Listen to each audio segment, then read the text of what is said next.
Que tal, saudos? O Concello e a Deputación asinan un novo convenio de colaboración para a construción do novo Centro Social do Burgo. En cuestión de segundos ampliamos. Isto é Pontevedras 10. Comezamos. O alcalde Lores e a presidenta da Deputación de Pontevedra asinaron hoxe un novo convenio de colaboración que vai permitir a construción do novo Centro Social do Burgo en Pasarón. A actuación enmárcase no protocolo marco asinado ao principio do mandato entre as dúas administracións. A Deputación Provincial financiará o 100% da instalación social, 640.000 euros, e o Concello ocuparase da redacción do proxecto, tramitación e licitación. A próxima semana reunirase xa a mesa de contratación para adxudicar a obra, un concurso ao que concorren 12 empresas. O prazo de execución da obra será dun máximo de 6 meses. É que, bueno, por distintas vicisitudes, a verdade é que eu teño que reconocer que leva un retraso grande, pero que ven a completar, especialmente en todos os barrios da cidade, pois espacios socioculturais, en fin, de convivencia para actividades de todo tipo, veciñais, que neste caso será pois a Asociación Cultural O Burgo, maioritariamente o que utilice este espacio. Firmar un convenio que permita un novo centro social en Pontevedra pois forma parte, non, tamén dos valores que compartimos, que é de dar participación e de crear redes, non, nos que a ciudadanía poda ter os servicios que demanda. 640.000 euros é a firma deste convenio. A Deputación aporta financiación, o Concello de Pontevedra o proxecto que xa ten redactado. O abeiro deste protocolo marco quedan aínda proxectos pendentes, como por exemplo a mellora da conexión con Rosalía de Castro Mollabao, as obras de urbanización do perímetro de Montecelo ou o pabillón deportivo de A Parda. Actuacións que creo que son moi relevantes, non? O sea, as que se estuveron facendo, o sea, repito, Gafos, o de Mourente, non? O de obras vamos, que hai que facer, que igual o Concello de maneira ordinaria ten dificultades porque hai mil necesidades, e que estas aportacións da Diputación nos están permitindo pois levar a cabo unha serie de actuacións que son absolutamente fundamentais, e que eu creo, e sempre creín, que para iso están as Diputacións. Si ten algún sentido que estén, é para iso, porque se non, para facer, digamos, interferir no que fai cada concello desde a Diputación, entonces creamos unha duplicidade espantosa. Eu agardo que isto quede para sempre. O Concello ten previsto crear un centro veciñal accesible e intelixente dende un punto de vista social, económico e enerxético. É totalmente independente do estadio de fútbol de Pasarón. Para garantir a perfecta separación, xérase unha nova e específica entrada pro local social. Pontevedra foi unha das cidades que se uniu contra a xustiza despois de coñecer a decisión da Audiencia Provincial de Navarra de deixar en liberdade baixo fianza de 6.000 euros aos 5 condenados de La Manada. Centos de persoas concentráronse contra esta medida diante da Audiencia Provincial. O alcalde da cidade quixo amosar tamén a súa repulsa ante esta decisión.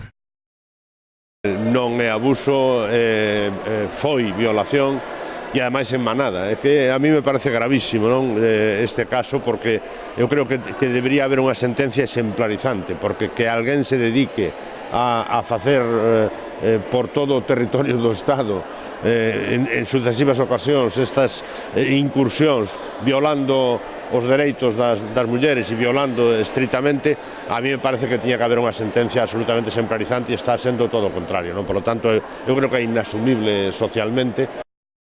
Seguimos con máis cousas. O Pazo da Cultura de Pontevedra colleu o acto de conmemoración do 50 aniversario da Asociación Xoán 23. Durante o acto recoñeceuse o labor de 4 persoas desta entidade como presidentes de honra, todos eles guiados polo profundo desexo de mellorar a calidade de vida das persoas con discapacidade e tamén das súas familias.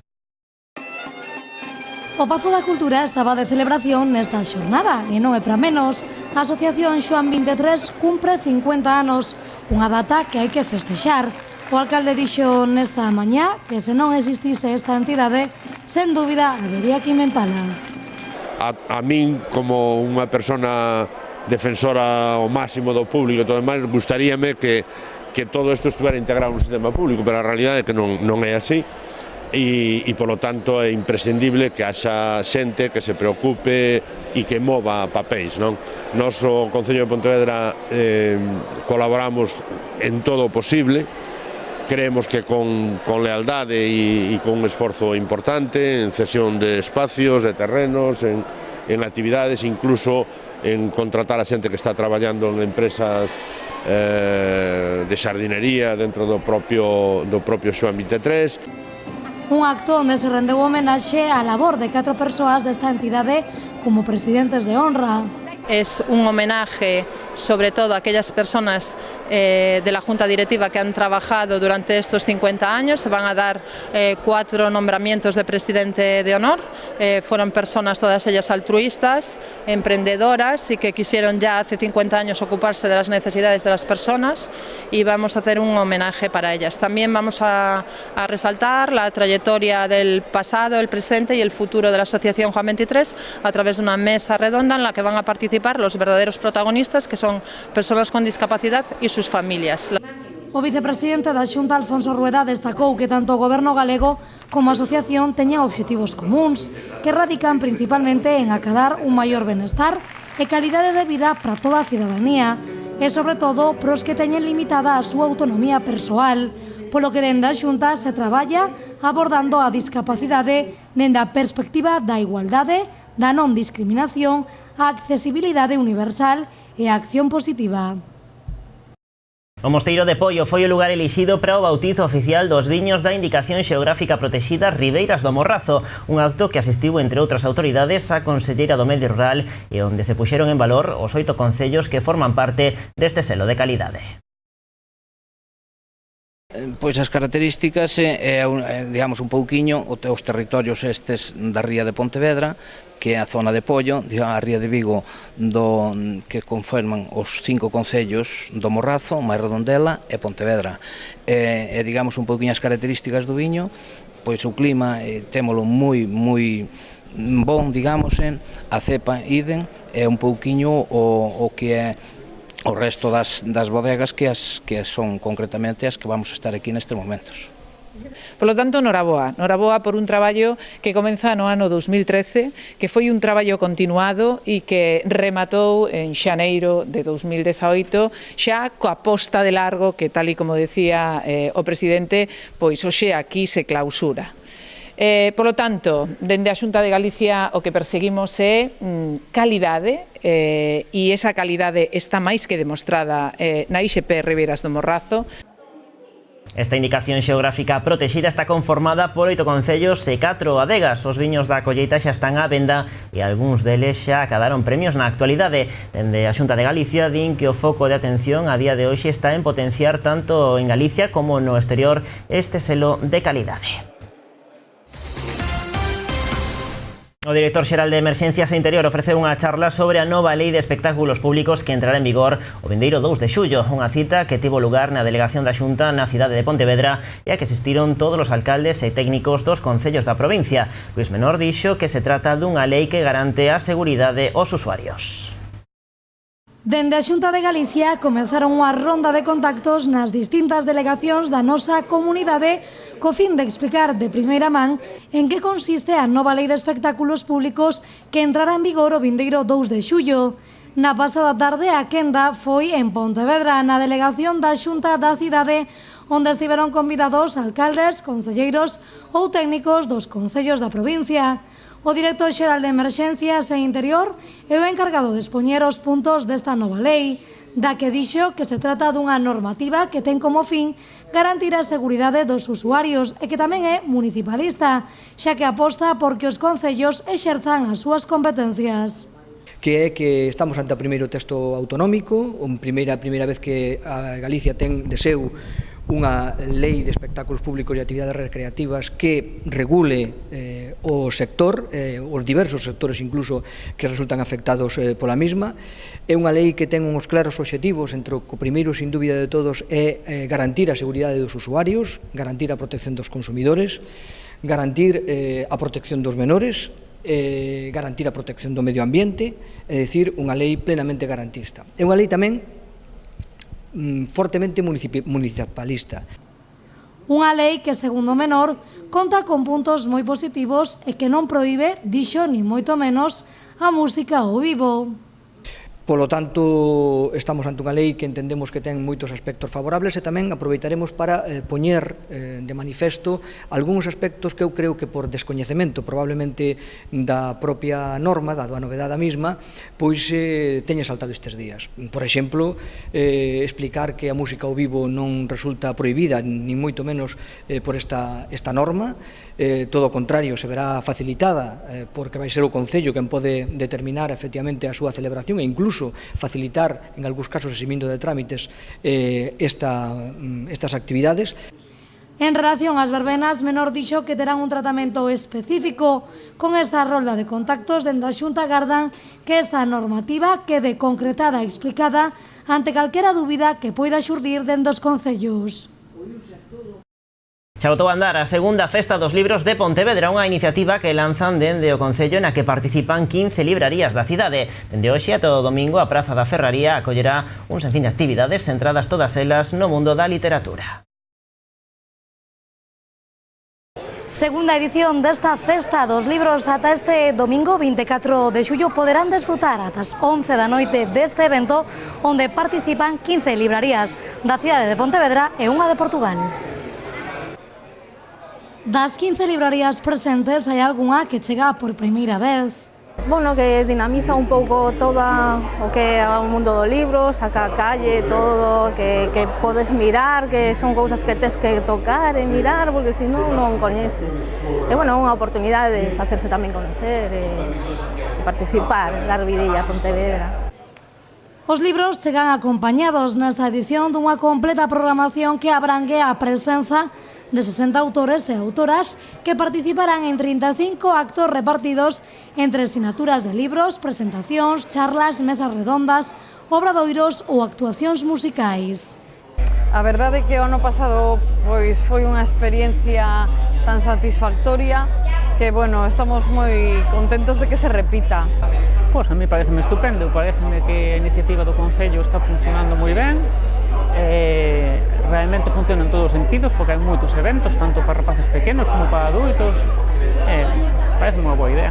Unha edición que os que xa participaron na primeira, o único que piden é que sexa igual, o mesmo resultado. Pois, como na primeira, pois houbo charlas, actividades, concertos, asinaturas, pois un pouco máis, pero con máis xente, máis ambiente, pero bueno, o ano pasado estivo moi ben. Pois, polo menos que sexa igual que a primeira, con eso eu doume por conformado. Xa o saben, ata este domingo 24 de xullo poden desfrutar desta Festa dos Libros. Hoxe mañá, o horario de 11 a 2:30 e de 6 a 11:30 da noite, e o domingo o mesmo horario, pero peche será media hora antes.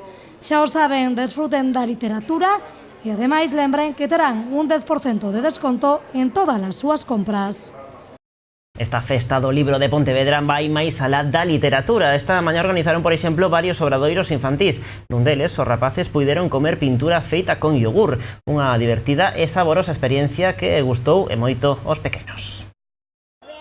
Parece pintura, pero non é tal. Esa é a maxia deste obradoiro infantil celebrado esta mañá no marco da Festa do Libro de Pontevedra. A actividade está moi vinculada coa literatura, xa que a creatividade naceu despois da lectura dun conto que tiña un protagonista moi especial, un elefante de moitas cores. Coa inspiración xaramente, os cativos puxéronse mans á obra. Armados de yogur, colorantes e pincéis, puxéronse a darlle renda solta ao seu talento. Si estamos pintando ao elefante Elmer, como contacontos que fixemos hace un momento,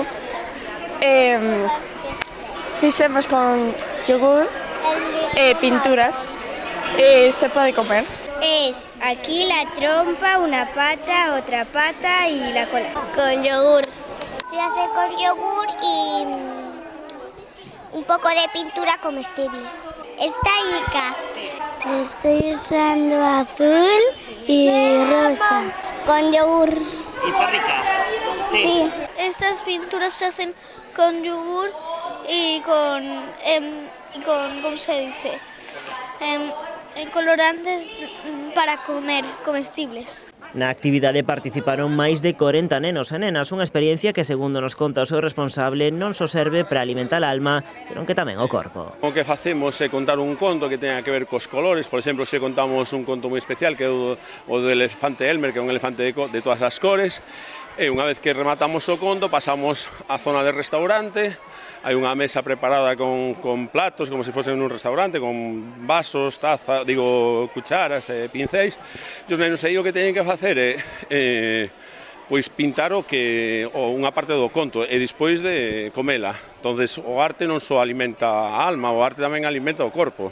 O obradoiro gustou tanto a pequenos como a maiores. Moitos pais, nais ou mesmo avós axudaronlle os nenos a facer as mesturas das pinturas comestibles. Para eles, agora que chegaron as vacacións, este tipo de actividades permiten ter os nenos entretidos ao tempo que aprenden cousas novas. Pois é unha actividade fantástica porque para un día como hoxe que aínda non comezaron os campamentos de verán e demais, pois para as familias pois é unha forma de ter entretidos os rapaces. Son moi diferentes, sí, me gusta mucho y lo agradecemos muchísimo porque además están con otros niños y hacen estas cosas que no hacen en la escuela. E todo isto sen esquecer onde estamos, na Festa dos Libros, na que as letras, como non podía ser doutro xeito, son as auténticas protagonistas, tamén nos obradoiros paralelos que se están a organizar. Unha actividade vinculada á Festa dos Libros, unha actividade dedicada a que os nenos descubran os cores, a actividade de familia, porque son os pais os que lle fan os colores, os que lle axudan, o sea, unha colaboración, é unha actividade para a familia. Así que xa o saben, achéguense ata a ferrería e faganlle caso á recomendación do noso reporteiro Martín. Venid a la Festa dos Libros y pasarlo genial.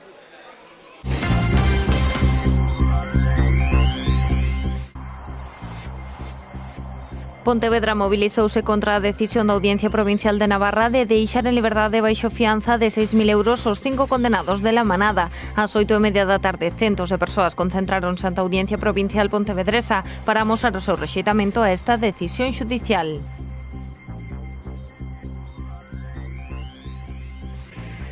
Dúas traballadoras do Museo de Pontevedra denuncian a Deputación por presuntas contratacións irregulares. As mulleres aseguran que levan traballando de xeito intermitente para o ente dende o 2013, encadeando becas ou contratos temporais. As dúas forman parte do gabinete didáctico do museo que se dedica a atender os visitantes dos edificios.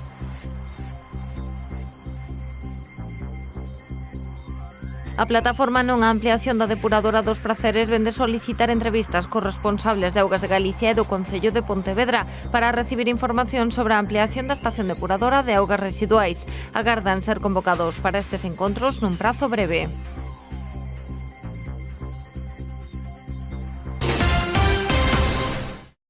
La manada centra ollada deste venres, tempo xa para Eugenio Giraldez.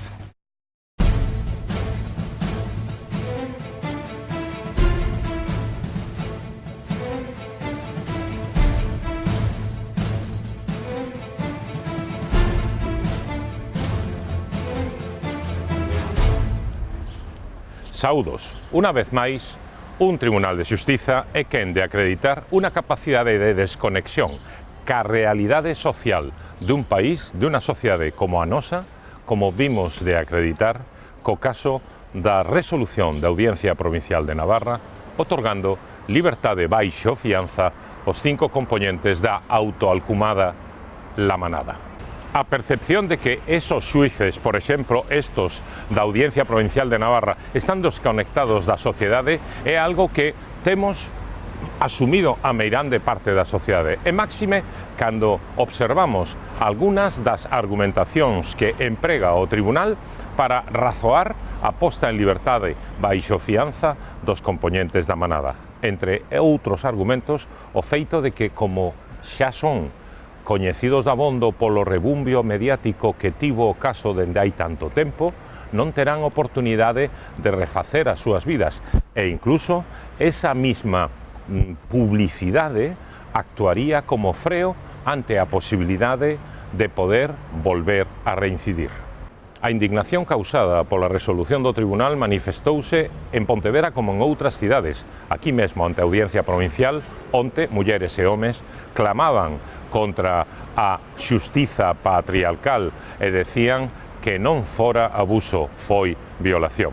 O que é evidente é que a xustificación do fallo da Audiencia Provincial de Navarra resulta cando menos rechamante por moitos aspectos, e un deles ten que ver co feito do cambio de opinión de unha magistrada, Raquel Fernandino, a mesma que en abril votou xunto o presidente do tribunal a favor da condena por abusos sexuais, agora cambia de bando e póñese o carón do famoso Ricardo González, o magistrado do voto particular, e ambos os dous deciden a posta en liberdade dos membros da manada. Estamos ante algo que nos prepara para outra resolución aínda máis rechamante? Podería ser que o recurso que está a ver o Tribunal Superior de Xustiza de Navarra conleve a absolución dos 5 compoñentes da manada?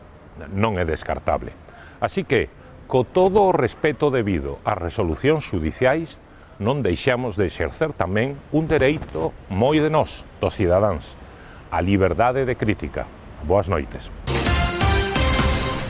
Pois así, coa ollada de Giraldez, poñémolo punto final a este Pontevedras desde hoxe. Vémonos o vindeiro luns con toda a actualidade, xa saben, a partir das 9:30. Graciñas por estaren aí.